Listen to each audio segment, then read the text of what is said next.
Unlocking the meaning of no payoff. Hello, dear learners.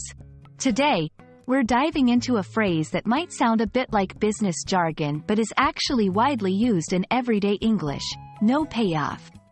This phrase can be tricky because it combines two simple words to create a meaning that isn't immediately obvious.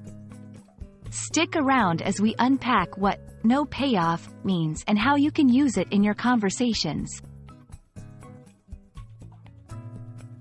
The phrase, no payoff, refers to a situation where an investment of time, effort, or resources does not result in the desired or expected gain, reward, or benefit.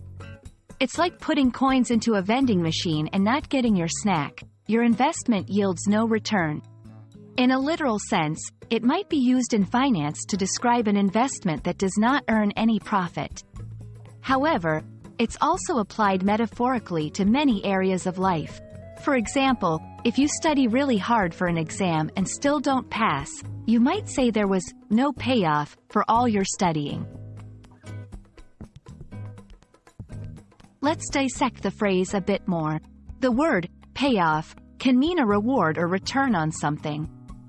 So when you add the word no in front of it, you're indicating the absence of that reward. This is not to be confused with situations where the reward is just delayed or less than expected. No payoff usually implies that there is absolutely no benefit at all.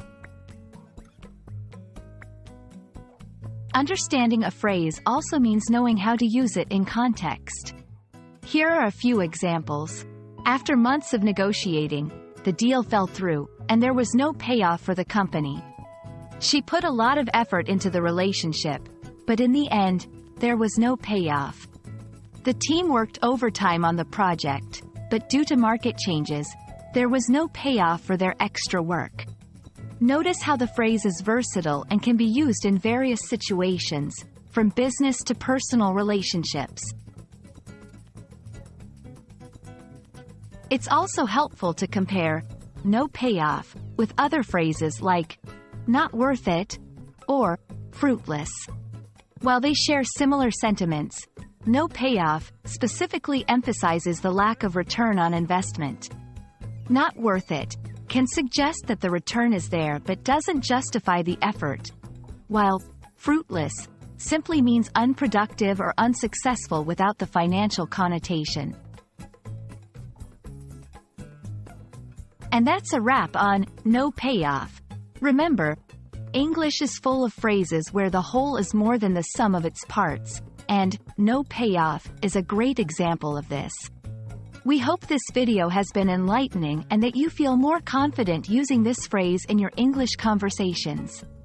Until our next lesson, keep practicing, and don't be discouraged by any no payoff situations. You're learning more than you realize.